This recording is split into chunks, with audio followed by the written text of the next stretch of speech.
Bismillahirrahmanirrahim. Assalamualaikum warahmatullahi wabarakatuh. Alhamdulillah rabbil alamin. Wassalatu wassalamu ala sayyidil mursalin sayyidina wa nabiyina Muhammad wa ala alihi wa sahbihi ajma'in. Alhamdulillah kita dapat bertemu pada hari ini dan menyambung siri bacaan tafsir Imam Ibn Kathir.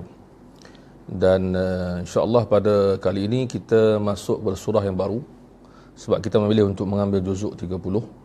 Maka kita akan mulakan ataupun kita dah mulakan dengan surah An-Naba, kemudian An-Nazi'at, kemudian Abasa, sekarang At-Takwir. At-Takwir. Jadi idea kita ialah untuk mendekatkan tafsir kepada masyarakat. Tetapi bukan maksud saya mentafsirkan, tapi kita membaca tafsiran Imam Mu'tabar. Mu'tabar maksud imam yang diiktiraf. Zaman bersamaan ada ulama tafsir ramai, cuma antara buku yang menjadi buku yang terkenal dan diiktiraf dan diterima pakai ialah buku yang kita gunakan ini, iaitu kitab Tafsirul Quranil Azim ataupun tafsir Imam Ibn Kathir yang hidup di kurun ke-8 Hijrah, yang merupakan di antara ulama yang terkenal, bukan hanya dalam bidang tafsir, dalam bidang lain juga seperti hadis dan lain-lain. Jadi seperti biasa kita mulakan surah ini ataupun surah yang baru ini dengan melihat apakah kata Imam Ibn Kathir dalam tafsirnya. Bismillahirrahmanirrahim. Kata Imam Ibn Kathir sebelum dimulakan surah ini agak berbeza dengan surah sebelum ni. Surah sebelum ni dia mulakan dengan Al-Quran, kemudian dia ceritakan tafsiran. Tapi dalam surah ni kita dapati surah At-Takwir, dan ia surah Makkiyah yang turun sebelum Hijrah, ataupun turun di tempoh Mekah, itu tempoh sebelum Hijrah. Imam Ibn Kathir kali ini memulakan dengan menyebut sebuah hadis. Seperti kita telah huraikan banyak kali, bahawa beliau akan ambil kitab hadis dan akan sebut sanad imam tersebut. Maka dia kata qala Imam Ahmad haddatsana Abdul Razzaq. So dia beritahu Imam Ahmad berkata, dan dia beritahu sanad ataupun rantaian periwayatan daripada Imam Ahmad. Dia skip, dia potong. Imam Ahmad kan kurung ketiga, dia kurung ke-8. So kalau dia nak sambungkan guru dia sampai Imam Ahmad panjang, maka dia skip, dia ringkaskan. Maka dia berkata Imam Ahmad dalam kitab dia, iaitu kitab Musnad Ahmad. Wallahu a'lam, dia katakan Imam Ibn Kathir hafal semua Musnad Ahmad. Wallahu a'lam. Dikatakan, saya pernah dengar pada guru-guru saya, 28,000 hadis lebih kurang. Jadi Imam Ahmad berkata Imam Ibn Kathir, dia ambil daripada dia naqal, dinukil daripada Imam Ahmad. Daripada Abdul Razzaq, daripada Abdullah bin Buhair Al-Qas, daripada Abdul Rahman bin Yazid As-San'ani, daripada Ibnu Umar, daripada Nabi SAW. So itu dia punya rantaian dia. Hadis ini berbunyi, man sarrahu an yanzura ila yaumil qiyamati ka'annahu ra'yu 'ain. Siapa yang nak ataupun teringin untuk mendapat gambaran hari kiamat seakan-akan ia berlaku depan mata, falyaqra idza syamsu kuwirat. Maka bacalah surah idza syamsu kuwirat, surah Takwir.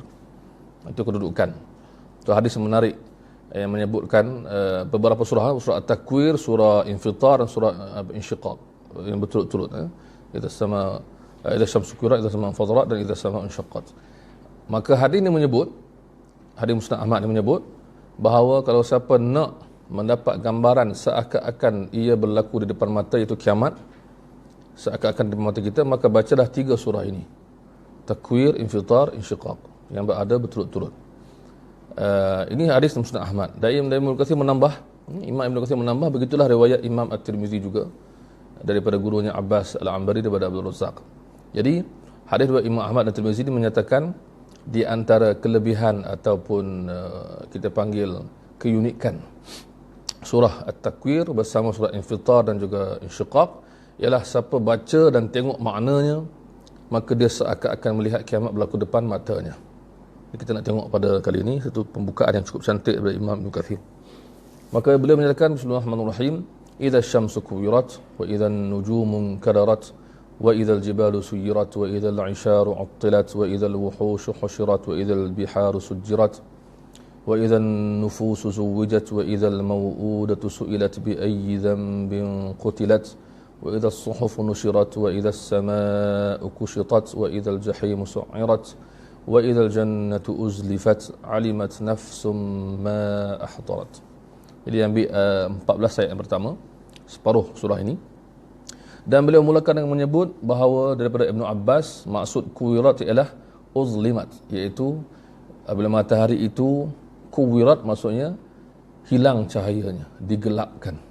Kita tahu bahawa matahari memberikan cahaya, Allah memberikannya cahaya untuk bumi ini, untuk alam yang kita nampak ini, dan kita nampak jelas matahari ini panas dan cahayanya jelas menerangi. Bila nampak waktu malam atau petang dia makin malap. Bila timbul pula pagi dia terang, asalnya malam. Maka cahaya ini, kata Ibnu Abbas, maksud ayat idza syamsu kuwirat ialah ingatlah ketika itu di mana matahari akan digelapkan cahayanya. Itu maksud. Dan untuk makluman kita juga, bila ada perkataan idza, maksudnya ia akan berlaku. Idza, apabila. Kalau iz, ia telah berlaku. Untuk kita ingatlah yang telah berlaku, iz. So kita baca Quran kan, wa idz qala rabbuka lil malaika wa idz qala Musa wa idz ni ingatlah satu benda yang telah berlaku. Idza maksudnya apabila, maksud ingatlah benda tu yang akan berlaku. Itu maksud idza dengan idz. Jadi ayat dia semua idza sampai 14 ayat. 13 ayat idza. Apabila satu hari akan berlaku, iaitu pada dipanggil permulaan dan berlakunya kiamat. Pada permulaan kiamat dan berlakunya hari yang panjang, ada permulaannya dan ada peristiwanya, ada kehancuran yang pertama, ada kebangkitan lepas tu, dan ini adalah hari yang panjang, hari kiamat. Maka pertama disebutkan bahawa Imam Ibn Katsir akan menyatakan dalam tafsir kita ni bahawa dia beritahu bahawa bila permulaan kiamat akan berlaku huru-hara, kacau bilau, kehancuran, kerosakan yang dahsyat, yang amat dahsyat, yang tak terbayang oleh mata kita. Mungkin ada orang boleh buat filem dan dia boleh buat gambaran CGI, dia boleh buat gambaran itu dan ini, dan kita rasa ada filem yang dibuat tentang kiamat, macam saya tak ingat tajuk dia, tapi adalah 2012 kan, 2012. So dia hancurkan. Jadi mungkin manusia boleh buat pada hari ini seakan-akan betul, tapi masih lagi tak dahsyat. Mungkin dahsyat bagi orang yang tengok, tapi bagi setengah orang dia kata biasa, itu filem. Bayangkan benda itu berlaku depan mata kita, maka itu dipanggil kegemparan, kedahsyatan. Baik. Kemudian Imam Ibn Katsir meneruskan lagi menyebut bahawa kata Imam Mujahid, tadi Ibn Abbas, Mujahid murid dia lah, semua nama-nama besar dalam tafsir, bahawa idmahallat wa zahabat, bahawa matahari itu akan mula malap dan akan hilang cahaya dan dia sekali. Itu maksud dia. Beberapa pandangan ulama ni tidak bertentangan, sebab Ibn Katsir selepas ni kita akan lihat dia membawa pendapat Imam At-Tabari, iaitu imam utama dan terkenal dalam tafsir. Sebelum beliau, dia akan ambil kesimpulan Imam At-Tabari bahawa benda-benda ni, kata-kata ulama tafsir tidak bercanggah. Jadi ini satu benda yang penting juga bagi orang yang belajar apa-apa ilmu tentang Islam, tafsir ataupun hadis ataupun fiqah. Kadang-kadang pendapat ulama ni mesti kita harmonikan dan kita fahami secara sekaligus. Dan walaupun kadang-kadang nampak pandangan yang macam bertentangan, tapi sebenarnya bila kita tengok balik, kita hati-hati, tidak gopoh, kita dapati bahawa pandangan-pandangan ulama ini tidak bertentangan. Ini yang akan disimpulkan oleh Imam Ibn Katsir. Kemudian beliau membawa lagi pandangan beberapa ulama lain seperti Qatadah tafsir juga, zahaba dawuha, hilang cahayanya. Hilang cahaya itu matahari. Maksud idza syamsu kuwirat, ingatlah ketika mana matahari itu satu hari nanti, satu masa nanti di akhir zaman akan hilang, akan musnah, akan hilang cahayanya dan sebagainya. Kemudian disebutkan di sini beberapa pandangan yang lain juga sama. Satu lagi pandangan ialah tentang ia akan ulqiyat, itu pandangan Abu Saleh. Maksud ulqiyat, maksud dia akan dicampakkan, maksud dia akan hancur, dia akan tidak lagi macam kita lihat dia kukuh, dia teguh, dia timbul dan dia tenggelam pada mata kita. Nampak dia, orang kata apa, stabil. Sekarang dia tak stabil, dia akan macam tu, dia akan hilang. Baik. Kemudian Imam Ibn Kathir juga membawa pendapat Zaid bin Aslam yang mengatakan taqa'u fil ard, bahawa matahari itu akan jatuh ke bumi. Kan? Jadi ini yang kita bincang tadi dengan sahabat-sahabat kita bincang bahawa bagi sebahagian orang matahari ini besar, bagi sebahagian teori matahari ini besar sangat, macam mana nak jatuh ke bumi? Jadi banyaklah jawapan dia. Yang penting benda itu berlaku dan tak mustahil bagi Allah. Yang kedua, terdapat juga pandangan lain yang mengatakan matahari tidaklah sebesar itu dan tidak sejauh itu. So ada pandangan yang dibincangkan dalam internet, dan kita bukan bidang kita lah nak bincang pada ni. Cuma ada pandangan yang mengatakan matahari ini tak seperti yang kita diajarkan selama ni. Jaraknya sekian-sekian puluh juta, besarnya macam mana. Sebab sebagian orang pula kata bukan sebesar itu, bukan sejauh itu. Jadi di sini disebut kemungkinan, ada kemungkinan sebab ulama tafsir ni kata jatuh ke bumi. So, macam mana yang kalau kita orang fikir, kalau kita percaya bulat-bulat apa yang diberitahu kepada kita oleh barat, kita terima dia sebagai fakta. So mungkin ada orang kata bagaimana logiknya matahari yang besar akan jatuh ke bumi yang kecil, kan? Ada orang buat saiz semua. Jadi pada saya itu pun masih lagi teori, dan Allah boleh buat apa yang Allah nak buat, dan terdapat pandangan-pandangan yang lain mengatakan matahari tak sebesar itu, so tak mustahil. Baik, kemudian akhirnya Imam Ibn Kathir membawa pendapat Ibn Jarir. Siapa Ibn Jarir? Imam At-Tabari yang meninggal pada tahun 310, itu imam utama dalam tafsir. Dia mengatakan bahawa di antara pendapat yang beliau pilih ialah takwir ini ataupun idza syamsu kuwirat ialah ia ibarat dilipat dan digulung. Maka bagaimana kita nak seragamkan, nak harmonikan pendapat dengan pendapat-pendapat tadi, iaitu kata Imam Ibn Jarir At-Tabari, dilipat, digulungkan, kemudian bila digulungkan tu maksudnya dicampakkan dan dihancurkan dan hilanglah cahaya dia. Maksudnya ia berlaku, semuanya itu berlaku mengikut keadaan. Dilipatkan, kemudian hilang, dihancurkan, kemudian hilang cahaya, semuanya berlaku tidak bertentangan. Nak kata dilipat, dihancurkan, digulungkan, hilang cahaya, jatuh, ini tidak bertentangan, kerana ia boleh berlaku kepada mana-mana bintang ataupun yang kita panggil seperti matahari. Baik, itu pandangan dia. So idza syamsu kuwirat, maksud ingatlah satu ketika di mana matahari itu tidak lagi seperti kita lihat sekarang. Ia tidak lagi kukuh dan teguh dan kuat, ia akan dihancurkan dan akan hilang cahaya dia. Itu maksud berlaku kiamat. Baik. Kemudian di sini juga disebutkan pendapat satu riwayat daripada Ibnu Abbas yang mengatakan bahawa semuanya, matahari, bulan, bintang, semua ni akan jatuh ke laut dan akan terbakarlah laut itu. Kita akan jumpa ayat lepas tu kan, wa idzal biharu sujjirat, bila lautan itu dinyalakan, terbakar lautan semuanya.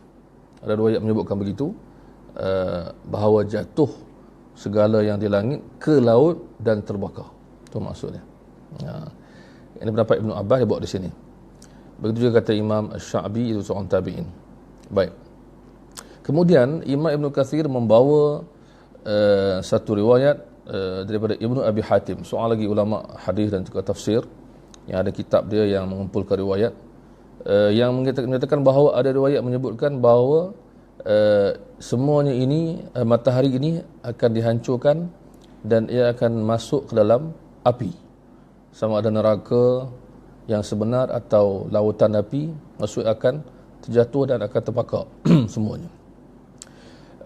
Disebutkan dalam sini bahawa beberapa riwayat bahawa matahari dan bulan akan terbakar. Sebenarnya ini adalah menyokong ayat-ayat yang datang lepas ni dan juga surah-surah lain yang menyatakan bahawa yang kita lihat di langit ni akan tidak lagi seperti yang kita lihat, akan jatuh, akan rosak, akan hancur dan sebagainya. Jadi akan berlaku benda yang tak disangka, seperti yang kita tengok dalam filem-filem yang cuba gambarkan bagaimana alam ini rosak dan musnah. Itu kiamat, kehancuran. Baik. Kemudian lepas tu beliau terus menekankan lagi tentang benda tu. Kemudian masuk kepada ayat wa idzan nujumun kadarat. Tadi matahari, maka sekarang ni pula ialah bintang-bintang iaitu dia akan berselerak, dia akan hancur dan dia akan juga hilang dan akan jatuh ke bumi. So itu dipanggil sama keadaan di langit. Apa yang ada di langit akan berlaku begitu. Seperti dalam surah yang lain, wa idzal kawakibun tatharat. Dan juga ini adalah maksudnya Imam Ibn Katsir sama juga macam tadi membawa riwayat daripada Ubay bin Ka'ab, riwayat Ubay bin Ka'ab tentang berlakunya kiamat. Bila ada riwayat daripada sahabat tentang perkara ghaib, perkara yang akan berlaku, contoh, atau perkara berkaitan perkara ghaib. Sebab ghaib ni bukan benda yang kita tak nampak saja, tapi benda yang belum kita nampak. Contoh macam keadaan kiamat, maksudlah benda ghaib sebab dia belum berlaku, belum datang, kita belum dapat kesan, walaupun dia berlaku di depan mata manusia zaman tu, tapi manusia sebelum tu tak nampak. Macam juga benda ghaib yang kita panggil telah berlaku zaman Nabi, zaman sahabat, ghaib daripada kita tak nampak. Jadi maksud di sini bila kita jumpa riwayat sahabat tadi, Ibn Abbas, kemudian Ubay bin Ka'ab, jadi mereka, kata ulama, tidaklah memberikan pandangan daripada akal mereka semata-mata, melainkan mereka ada sandaran dan kemungkinan besar ia daripada Rasulullah sallallahu alaihi wasallam. Mereka ceritakan balik. Jadi Imam Ibn Katsir ketika menghuraikan ayat bintang-bintang berguguran, jatuh, berselerakkan, hancur, pecah semua, dia bawa satu riwayat daripada Ubay bin Ka'ab yang menyatakan bahawa di antara tanda-tanda kiamat yang berlaku ialah bagaimana manusia berada dan melakukan urusan harian, tiba-tiba matahari hilang cahayanya, tiba-tiba bintang-bintang berguguran, hancur, tiba-tiba gunung ganang pecah, tiba-tiba semua. Kemudian laut terbakar, kemudian dihimpunkan semua binatang, dihimpunkan semua jatuh. Ini panggil tiba-tiba. Maksud benda dia berlaku secara tidak disangka dan berlaku dan terus berlaku secara cepat, manusia tidak dapat bersedia untuk menerimanya. Itu maksudnya. Kemudian masuk kepada ayat wa idzal jibalu suyirat. Wa idzal jibalu suyirat maksudnya bila bukit-bukit itu maksudnya hilang, hancur. Itu maksud tadi tu. Wa idzal jibalu suyirat. Kemudian lepas tu wa idzal isyaru uttilat. Iaitu isyar ni adalah unta-unta yang bunting, yang mahal harga dia. Dan isyar ni ialah unta yang memang besar, yang bunting, yang memang orang tunggu-tunggu dan orang tak akan lepaskan. Ini bagi melambangkan harta yang orang Arab paling sayang. Tapi apa yang berlaku? Uttilat, maksudnya dibiarkan. Maksud kegemparan dan kedahsyatan berlaku, manusia itu akan huru-hara dan juga takut dan terkejut sampai akan meninggalkan apa yang manusia biasa tak tinggalkan. Macam kita kata biasa orang cakap apa, kalau berlaku kebakaran tinggalkan, selamatkan diri kan. Setengah orang memang betul, kalau berlaku benda-benda macam kebakaran, na'udzubillah, dia akan lupa dah, dia penting selamatkan diri dan keluarga dan sebagainya. Setengah orang dia masih ingat lagi kat mana handphone, kat mana laptop, kat mana harta masih ada lagi. Tapi di mana-mana kalau arahan kecemasan, di mana-mana penerbangan ke apa, buat apa? Tinggalkan barang anda kan. Maksudnya selamatkan diri. Cuma ini kiamat macam tu. Maksud manusia akan tinggalkan. Sebab tu dalam surah Al-Hajj di awal hadis sebutkan bagaimana ibu yang menyusu akan tinggalkan anak dia kan. Wa taran nas sukara wa ma hum biskara, manusia kamu lihat seperti mabuk tapi tak mabuk kan. Yauma tahlu kullu murdi'atin amma arda'at wa tad'u kullu zati hamlaha, yang mengandung akan beranak. Ini dia punya kedahsyatan yang berlaku, itu maksud dia. Jadi ini disebutkan isyar yang ditinggalkan. Ahmalaha ahluha, iaitu yang memiliki unta-unta mahal dan juga yang nak beranak, yang dijaga, yang disayang ini akan meninggalkannya. Maksudnya bukan orang lain semata-mata, orang yang memiliki pun akan, aku tak peduli dah, yang penting kiamat berlaku, apa dah berlaku, apa sebenarnya apa dah berlaku. Dan lautan sujirat, disebut lewat sini bahawa jin di akhir zaman tu akan pergi melihat dan akan pergi cepat, sebab mereka bergerak dengan cepat, melihat ke lautan-lautan dan semua jadi api. Itu maksud dia, kejutan. Ini riwayat yang tadi Ubay bin Ka'ab menyokong, dan memang lautan jadi api. Maksudnya benda yang mengejutkan. Sepatutnya air laut ni memadamkan api Jadi benda ni berlaku dan semuanya berlaku disebutkan dari tadi, matahari, bintang, bulan semua akan jatuh ke dalam api ini. Itu maksud api tu. Api seluruhnya, itu maksud. Kemudian disebutkan lagi oleh Imam Ibn Katsir selepas dia bawa riwayat tadi, disebutkan balik pasal bukit, wa idzal jibalu suyirat, ialah zalat an amakiniha wa nusifat fatarakatil arda qa'an safsafa. Atau faturikatil ard, iaitu segala bukit-bukit akan hilang, bumi ketika itu dilihat menjadi tanah dataran yang luas, termasuk. Dan disebutkan tentang unta-unta tadi. Jadi dia kata apa? Disebut di hujung, dia kata wal maqsud an al-ishara min al-ibil wa hiya khiyaruha wal hawamil minha allati qad wasalat fi hamliha ila ash-shahr al-ashir. Dia kata ishar bernama daripada perkataan 10, itu bulan ke-10 dia mengandung, dan dia juga unta yang terbaik dan mengandung bulan ke-10 al-ashir. Jadi dipanggil ishar, plural dia. Jadi manusia akan sibuk dengan huru-hara kiamat sampai tertinggalkannya, sedangkan ia adalah harta yang paling diingini. Itu maksud saya tadi. Disebutkan oleh Imam Ibn Katsir. Dia kata ba'dama kanu arghaba syai'in fiha bima dahamahu min al-amr al-azim al-mufdhi' al-ha'il. Dia kata apa? Dulu benda tu adalah mereka sebelum ni adalah orang yang paling nak kepada unta-unta ini. Tapi berlakunya al-amr al-azim al-mufdhi' al-ha'il, berlakunya kejutan, berlakunya benda menakutkan yang amat hebat, iaitu kiamat, semuanya akan ditinggalkan, manusia tidak peduli. Itu maksudnya. Kegemparan dari kiamat, itu maksudnya. Baik. Dan Imam Ibn Katsir juga menyebut tentang pandangan ulama yang terdahulu, as-salafus salih, begitu. Baik. Kemudian disebut juga lepas tu ialah tentang wa idzal wuhushu husyirat, iaitu ketika binatang-binatang buas ini dihimpunkan. Kata sebagai ulama, himpunkan satu, bercampur aduk satu lagi, maksudnya macam huru-hara itu menyebabkan binatang-binatang terkumpul setempat. Itu maksudnya. Satu lagi maksud kata Imam Ibn Katsir, ulama tafsir yang terdahulu, ialah maksudnya mereka dihimpunkan dan mati. Maksudnya semua akan dihimpunkan dan akan mati, dan kemudian akan dihidupkan. Itu maksud dia. Jadi ini kita panggil bercampur aduk huru-hara yang menakutkan sehingga mengumpulkan semua binatang, dan binatang ini akan mati di akhir zaman. Maksudnya berlaku kegemparan, kedahsyatan. Kemudian disebut sini bahawa ketika lautan itu dinyalakan, wa idzal biharu sujjirat, dia bawa sini bahawa lautan itu akan menjadi api.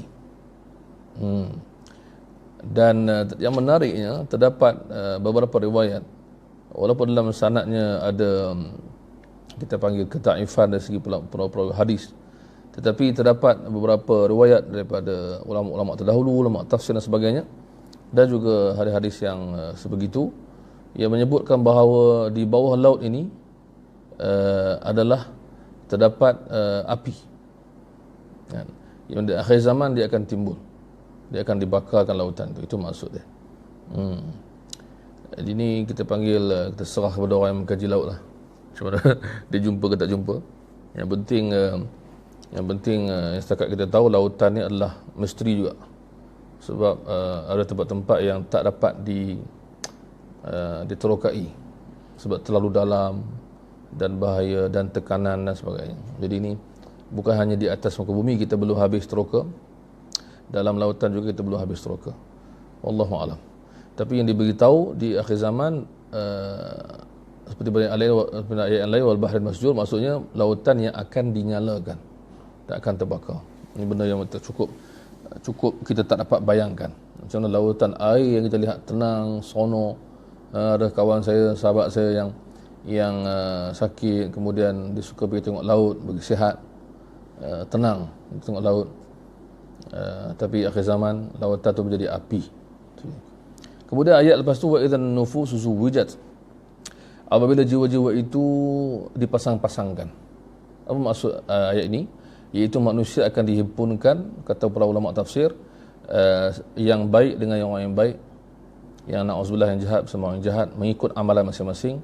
Itu dipanggil zauj ataupun azwaj, ni adalah pasangan yang sesuai, dihimpunkan mengikut kualiti, mengikut amalan. Sebab dalam surah Al-Waqi'ah kan sebutkan tentang 3 golongan, ashabul yamin, ashabul shimal, kanan kiri. Maksudnya manusia itu akan dipasangkan dengan kadar keimanan dan amalan dia. Dan ini disokong juga oleh hadis Nabi yang lain, kita semua faham bahawa Nabi SAW sebut bahawa manusia akan dikumpulkan dengan orang yang dia sayang, dengan orang yang dia ikut, dan dengan amalan masing-masing. Jadi dikumpulkan mengikut puak-puak masing-masing, iaitu kata Sayyidina Umar bin Khattab di sini, dia bawa kata Sayyidina Umar bahawa manusia akan dihimpunkan mengikut puak masing-masing, iaitu orang lelaki yang katalah ada 2 orang yang jauh zaman ke beza ke apa, tapi buat amalan yang sama, maka mereka dikumpulkan sekali, syurga atau neraka. Itu maksudnya. Maka Imam Nukathir membawa banyak ayat yang ataupun riwayat yang menyokong bahawa manusia itu akan dipasangkan mengikut orang yang beramal sama dengan dia. Jadi ini penting untuk kita muhasabah diri kita, untuk kita mendapat nikmat dikumpulkan bersama orang-orang yang soleh. Baik. Kemudian disebutkan lepas tu juga wa idzal mau'udatu su'ilat. Baik, sebelum tu disebut sini baik. Disebutkan bila jiwa-jiwa itu dipasangkan. Ada satu lagi riwayat, ada satu lagi kata-kata ulama tafsir yang Imam Nukathir kongsikan dengan kita. Pertama tadi ialah bila manusia dipasangkan mengikut orang yang sama dengan dia. Okey. Satu lagi maksud ayat ini kata Imam Ibn Kathir mengikut riwayat daripada ulama-ulama tafsir yang terdahulu ialah bagaimana roh dicantumkan balik dengan badan. Itu maksudnya. Dikawinkan, dipasangkan balik bila di akhir zaman nanti dihidupkan balik semua manusia selepas dimusnahkan. Maka ruh bercantum balik dengan tubuh, maka itu juga dipanggil salah satu tafsir daripada ayat tadi. Kemudian disebutkan juga pandangan yang ketiga, yang awal tadi yang utama lah, yang ketiga ni yang pendapat yang sampingan yang ada yang walaupun tak berapa kuat disebutkan juga, bagaimana orang beriman dikawinkan dengan bidadari, dan orang-orang yang kafir pula dikawinkan dengan syaitan. Nauzubillah. Itu pandangan ulama tafsir. Baik, kemudian masuk pada ayat yang lebih penting, wa idzal mau'udatu su'ilat bi ayyi dhanbin qutilat. Dan apabila mau'udah, iaitu siapa? Anak perempuan yang ditanam di zaman jahiliah, kerana mereka benci perempuan itu, katanya membawa nasib malang, atau mereka tanam kerana mereka tak nak susah, mereka sangka bahawa anak ramai itu akan miskin, macam-macam. Jadi Allah sebut tentang sifat mereka yang ditanam itu ialah al-mau'udah, iaitu anak-anak itu. Su'ilat, dia disoal. So ini menarik. Kata Imam Nukathir, wal mau'udatu hiya allati kana ahlu jahiliyati yadussunaha fit turab. Mau'udah ni ialah anak perempuan yang orang jahiliah dahulu menimbusnya hidup-hidup dalam tanah. Yang kita tahu bahawa tanam anak hidup-hidup itu berlaku. Karahiyatan lil banat, tak suka anak perempuan. Fayawmul qiyamah, di hari kiamat, tus'alul mau'udah, ditanya anak yang ditanam, ala ayyi dhanbin qutilat, kenapa atau dosa apa salah dia dibunuh, liyakuna dzalika tahdidan, supaya ini menjadi satu peringatan, ancaman, liqatiliha, kepada orang yang membunuhnya. Fa innahu idza su'ila al-mazlum fama dhannu adh-dhalimi idzan, kerana bila ditanya yang dizalimi, bagaimana pulakah soalan kepada yang zalim. Maksudnya apa? Sepatutnya yang disoal tu ialah orang yang bunuh tu, kenapa kau bunuh? Tapi Allah SWT dalam Quran ni, anak tu disoal, kenapa kau dibunuh? Maksudnya orang yang bunuh tu akan kena lebih teruk. Ini satu permulaan soalan, ancaman bagi dia. Seolah-olah orang yang bunuh tu, dia tengah menunggu disoal. Tiba-tiba disoal kepada anak tadi yang dia bunuh tadi di dunia, kenapa kau kena bunuh? Apa dosa kau? Maksudnya tak ada dosa, tapi sengaja ditanya untuk menakutkan orang yang membunuh dia. Itu maksud. Tu. Sepatutnya direct tanya kan. Kenapa pula budak tu tak ditanya? Kan? Jadi soalan tu menunjukkan ancaman. Maksudnya kita akan tanya yang kena bunuh dulu. Nanti kita akan tanya yang bunuh dia. Itu maksud dia. So agak menakutkan bagi orang yang membunuh anak-anak ini. Itu maksud dia. Bukan agak, memang menakutkan. Baik, kemudian lepas itu disebutkan juga bahawa satu perbincangan yang panjang bawah tu kita kongsi bersama, bagaimana adanya beberapa hadis yang nampak macam bertentangan. Kita ringkaskan daripada Imam Al-Qasir kata sini, dia bawa riwayat yang mengatakan al-wa'idatu wal maw'udatu finnar. Al-wa'idatu wal maw'udatu finnar. Satu bentuk hadis ditemui oleh para ulama yang menimbus dan menanam anak itu, membunuh dia, dan yang kena tanam dua-dua masuk neraka. Macam mana pula? Apa dosa budak tadi? Kan, itu cerita. Tapi riwayat tu ditemui dan disebutkan di sini. Okey. Kemudian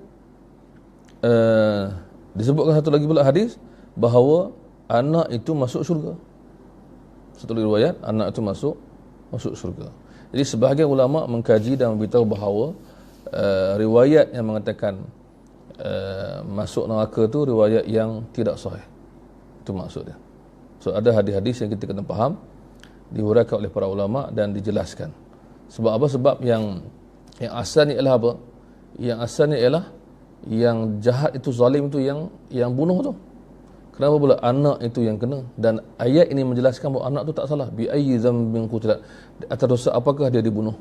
Maksudnya tak ada dosa. Soalan itu timbul sebagai satu takjub. Kan, kenapa dia dibunuh? Dia budak kecil, dia anak perempuan. Dia budak kecil, kenapa bunuh? Dan kita baca dalam kitab Musnad Ad-Darimi dalam kelas kita bahawa ada sahabat yang datang dan dia pernah bunuh anak dia semasa jahiliah. Dalam riwayat tak disebutkan nama. Dia jumpa Nabi dan dia menangis. Sampai Nabi pun menangis. Punya sedih dia cerita. Rasulullah, saya ada anak dulu, anak perempuan, dia kecil, lepas tu saya tanam dia panggil nama saya. Rasulullah menangis. Kemudian sahabat marah lelaki tu, sahabat lain lah. Kenapa kau buat macam ni? Rasulullah menangis. Rasulullah, tak apa, cerita balik sekali lagi. Rasulullah cerita balik, dah menangis lagi. Jadi makna dia menyesal. Itu benda dah berlaku. Dan memang berlaku dan disahkan oleh Quran, hadis dan riwayat dan sirah sebagainya. Maka insya-Allah dosa mereka diampunkan kerana masuk Islam. Dan dia pun buat tu sebagai adat. Itu maksud dia. Tu macam mana kita panggil cahaya mata, tiba-tiba ayah tu sendiri yang pergi bunuh. Berarti dah sampai ke tahap itu jahiliah.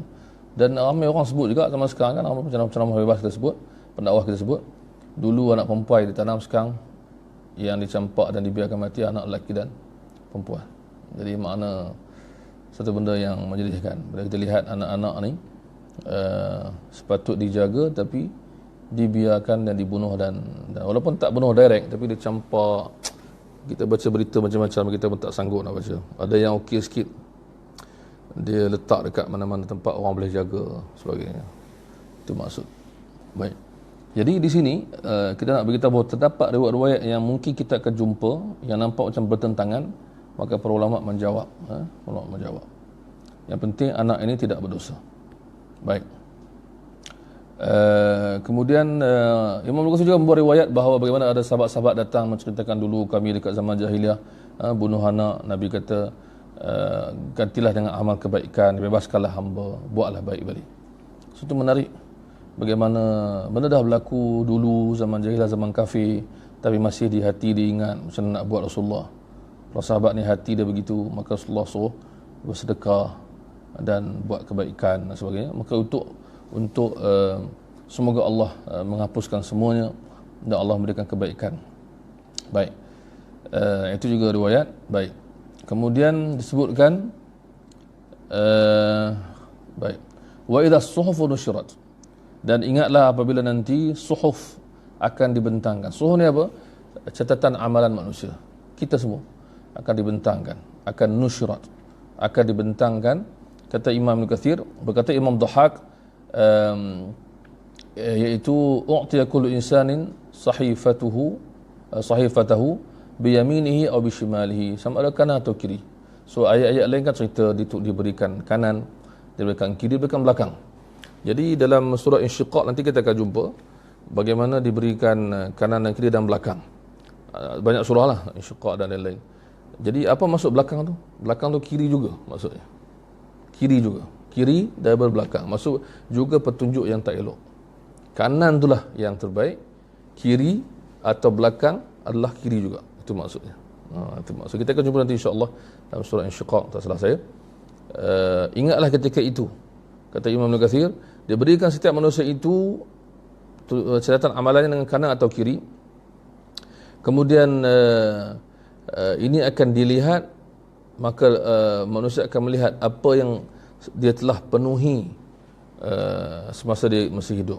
So ini benda besar. Sebab itu dalam sebahagian ayat Quran yang lain disebutkan bagaimana ada manusia yang hairan bagaimana catatan ini ada semua. Ada yang gembira sampai nak beritahu kat semua orang bahawa tengoklah buku aku kan. Sebahagian pula sedih kalaulah aku tak dapat buku ni. So ini dipanggil ringkasan kepada banyak ayat yang berkaitan dengan pemberian balik melihat catatan amalan. Iqra kitabak, ayat lain sebutkan, bacalah bukumu itu, catatan amalanmu itu, kafa binafsika al-yawma 'alaika hasiba. Cukuplah engkau menjadi penghitung amalan kau. Maksudnya kau tengoklah kau dah faham apa dalam tu. Dan Allah SWT Maha Pemurah, Maha Pengampun. Jadi kita sentiasa istighfar dekat atas apa masalah yang kita buat, dan insya-Allah amalan kita tu akan elok, dan kita betulkanlah niat amalan kita akan buat supaya ia dicatat dan tidak disia-siakan begitu sahaja. Baik. Kemudian sebut lagi wa idzas samaa'u kushitat, dan ingatlah ketika langit itu dibuka, pecah maksudnya. Maksudnya kita akan lihat bagaimana langit kita lihat pada hari ini langit tu dia binaan yang kukuh. Kan bila kita tengok ke atas, dia tidak ada macam dalam surah Al-Mulk beritahu kan. Summa rji' al-basara kan. Ulang banyak kali pun nampak langit tu orang panggil apa? Apa istilah dia panggil? Tak ada sebarang kekurangan ataupun cacat atau retak atau apa, tak ada. Maka ketika itu akan terbuka. Wa idzal jahimu su'irat, dan ketika neraka itu dinyalakan apinya sebagai petunjuk kepada kemurkaan Allah SWT. Wa idzal jannatu uzlifat, dan bila syurga itu didekatkan dan ditunjukkan kepada ahlinya. So ini semua adalah permulaan kiamat sampai kiamat. Ingatlah peristiwa besar yang akan berlaku daripada matahari, daripada bintang, bulan, daripada apa tadi sebut tadi sampai sekarang. Kemudian diakhiri dengan ayat alimat nafsum ma ahdarat. Kata Imam Ibn Katsir, hadha huwal jawab. Inilah jawapan kepada sumpah-sumpah tadi, kepada berita-berita tadi, kepada cerita di awal tadi. Ingatlah. Maksudnya lepas tu apa akan berlaku? Ini akan berlaku. Itu maksud dia. Iaitu idza waqa'at hadhihi al-umur hina idzin, idza waqa'at hadhihi al-umur, bila berlakunya yang tadi, yang daripada awal ayat tadi sampai idzal jahim su'rat wal jannatu uzlifat, berlaku semua tadi, hina idzin ta'lamu kullu nafsin, ketika itulah setiap jiwa akan tahu, setiap manusia akan tahu ma amilat, apa yang dia telah lakukan. Wa ahdara dzalika laha, dan dia dihadirkan semuanya kepada dia. Sebenarnya ayat yang lain menyebutkan hari manusia itu dapat tengok apa yang dia buat yang baik dan apa yang dia buat yang buruk, apa yang telah lakukan untuk diri dia. Jadi ini dia panggil untuk inilah berlakunya segala benda tadi. Maksudnya apa? Maksudnya satu muqaddimah kepada tujuan asas, iaitu tujuan utama berlaku kiamat untuk menentukan balik amalan, balasan amalan. Sebab itu sebagian ulama kata bila disebutkan hari Jumaat kan akan berlaku kiamat dalam hadis-hadis, dan disebutkan di antara fadilat hari Jumaat ialah berlakunya kiamat padanya. So persoalannya ulama bincang, kenapa fadilat? Kenapa fadilat sedang kiamat tu hancur? Kan? Itu soalan ulama bincang. Kenapa orang sebut di antara kelebihan hari Jumaat ialah Adam mencipta padanya, Adam masuk surga padanya, kiamat berlaku padanya. Kiamat ni hancur. Kenapa jadi fadilat? Kata ulama, sebab selepas hancurnya alam ini, orang beriman dapat masuk syurga. So ia fadilat juga. Semana bukanlah semata-mata Allah SWT nak hancurkan alam semata, tapi untuk memberikan keadilan selepas kehancuran tersebut, untuk memberikan balasan yang baik kepada orang beriman dan sebaliknya kepada orang yang tidak beriman. Bermakna untuk inilah, untuk alimat nafsun ma ahdarat tu adalah bagaimana inilah matlamat yang hujungnya kepada berlakunya semua benda tadi, rentetan peristiwa yang diringkaskan dalam beberapa belas ayat sahaja. InsyaAllah akan datang kita akan sambung tentang ayat surah ini yang bahagian kedua, iaitu bercerita tentang alam juga, dan bercerita tentang Al-Quran, dan bercerita tentang penghujung manusia dan Quran sebagai hidayah kepada manusia. Maka bahagian pertama surah ini cerita tentang tanda ataupun permulaan dan peristiwa-peristiwa kiamat, dan bahagian kedua pula menceritakan tentang kebenaran Al-Quranul Karim. Wallahu a'lam. Saya setakat inilah kita pada hari ini. Kita ambil surah At-Takwir bahagian pertama, dan insya-Allah dengan kita ambil ni dan saya amat galakkan semua yang mengikuti ini untuk beli tafsir Ibn Kathir yang diterjemahkan, saya rasa dah ada dalam semua bahasa.